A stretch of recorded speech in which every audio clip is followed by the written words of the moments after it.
అమ్మా! ఏం జేస్తుందో ఏమో! అమ్మా! అమ్మ సిరి, ప్రయాణం ఎలా జరిగిందమ్మా?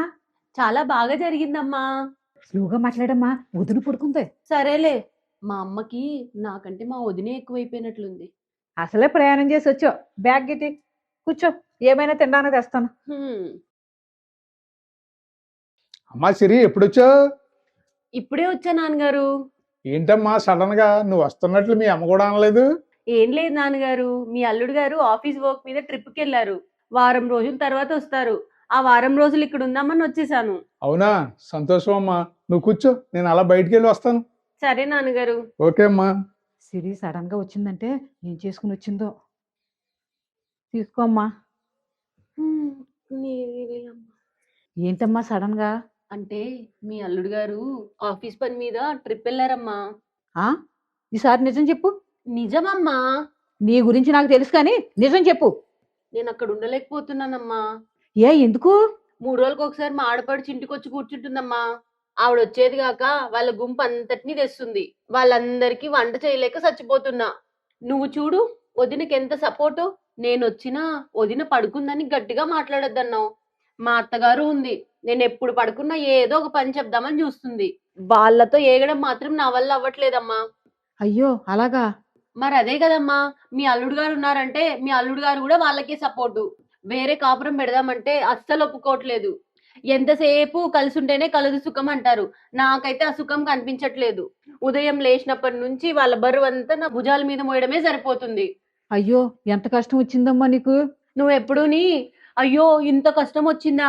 ఇంత అయిందా అంటావు గానీ నాకెప్పుడైనా సపోర్ట్ చేశావా? ఉమ్, నాన్నగారు పెళ్లికి ముందే చెప్పారు ఈ సంబంధం మనకు సెట్ కాదని. కానీ నువ్వే మాధవరావు అన్నయ్య గారు చాలా మంచోరు, వాళ్ళ కుటుంబము చాలా మంచిది అని నన్ను ఒప్పించినావు. ఏమ్మా మంచోళ్ళే కదా? మా మావయ్య గారు మంచోరే, కానీ వాళ్ళ కుటుంబమే. ఎక్కడైనా చేసుకున్నోన్ని చూడాలి గాని వాళ్ళ నాన్న మంచోడు, వాళ్ళ అమ్మ మంచిదంటే ఇలానే ఉంటది. ఇదేంటమ్మా, చెట్టు మంచిదైతే విత్తనం మంచిది అంటారు కదా, అందుకే నేను అలా చెప్పాను. ఏం చెట్టో ఏం విత్తనమో భరించదాన్ని నాకు తెలుస్తుంది. మీ అల్లుడు గారికి వాళ్ళ నాన్నగారికి ఒక్కటి కూడా రాలేదు. అయితే తులసి వనంలో గంజాయి మొక్క అన్నట్టుంది. భలేటి దానివే అమ్మా. గంజాయి వనంలో తులసి మొక్క లాంటి వారు మా మావయ్య గారు. మీ అల్లుడు గారికి యాజ్ ఇట్ ఈస్ వాళ్ళ అమ్మ బుద్ధులే వచ్చినాయి. అయ్యో ఇదేంటమ్మా ఇలా జరిగింది? మా అత్తగారు మా ఆడపడుచు ఇద్దరు కూర్చొని వాళ్ళ గురించి వీళ్ళ గురించి మాటలు చెప్పుకుంటా ఉంటారు. నాకింత కూడా హెల్ప్ చెయ్యరు. ఇంటి పని వంట పని అన్నీ నేనే చెయ్యాలి.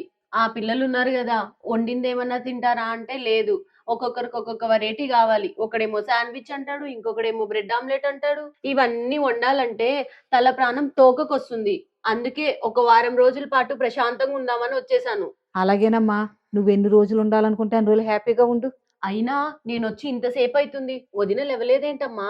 పోనీలేమ్మా, వంట చేసి పడుకుంది కదా, లేస్తుంది లేకాసేపు పడుకొని. పోనీ అంటే నేనెలా ఊరుకుంటాను? లేపి నేనొచ్చానని చెప్పు. నేనొచ్చింది వదినతో పనులు చేయించుకొని రెస్ట్ తీసుకోవడానికి. ఆ అక్కడ నేనెన్ని బాధలు పడుతున్నానో వదినకి తెలియాలి. వదిన నేనెప్పుడొచ్చినా సలహాలు చెప్పి పంపిస్తుంది. అత్తగారిల్లే దేవాలయం, అత్తగారే దైవం అని చెప్పుద్ది. అక్కడేమో అందరూ దయ్యాల్లాగా ప్రవర్తిస్తున్నారు. నువ్విక్కడ కఠినంగుంటేనే వదినకి అత్తారిల్లేంటో తెలుస్తుంది. అప్పుడు నాకు సలహాలివ్వడం మానేస్తుంది. నువ్వు లేపుతావా లేదా? లేదా నేనెళ్ళి లేపమంటావా?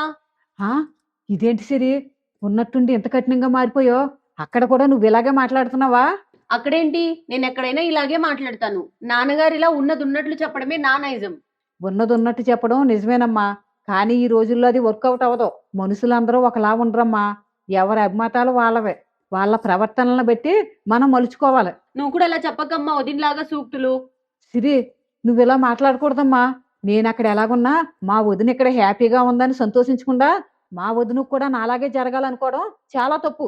మాధవరావు గారు, అదే మీ మామయ్య గారు మంచోళ్ళే, కానీ వాళ్ళ ఫ్యామిలీని నిలబెట్టింది వాళ్ళ ఆవిడ, అది నాకు తెలుసు. మంచోళ్ళు అయితే సరిపోదమ్మా, కుటుంబం మీద బాధ్యత కూడా ఉండాలి.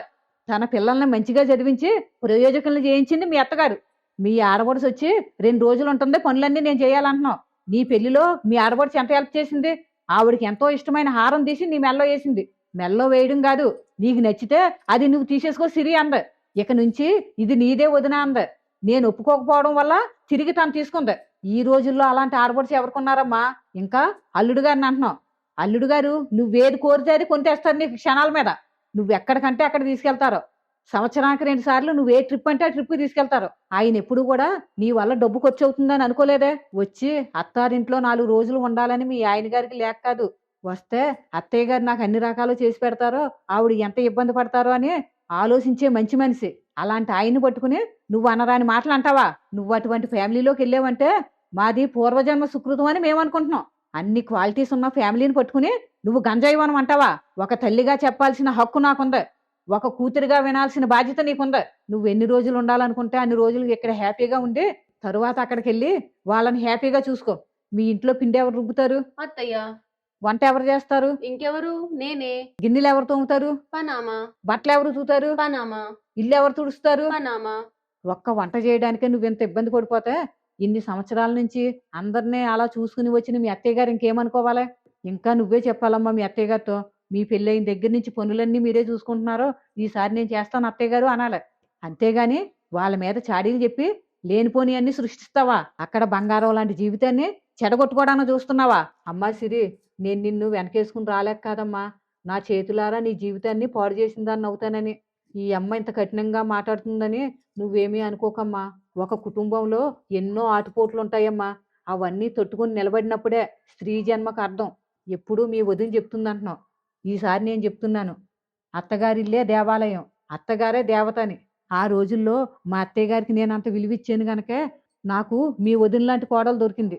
భూమి గుండ్రం అమ్మా. మనం ఏం చేస్తే తిరిగి అదే మనకొస్తది. కాబట్టి నా మాట వినమ్మా.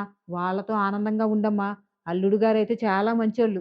సరేనమ్మా, ఈసారి నువ్వు చెప్పినట్లే చేస్తాను. మా సిరి బంగారు తల్లి. నేను చెప్పింది అర్థం చేసుకుంటది.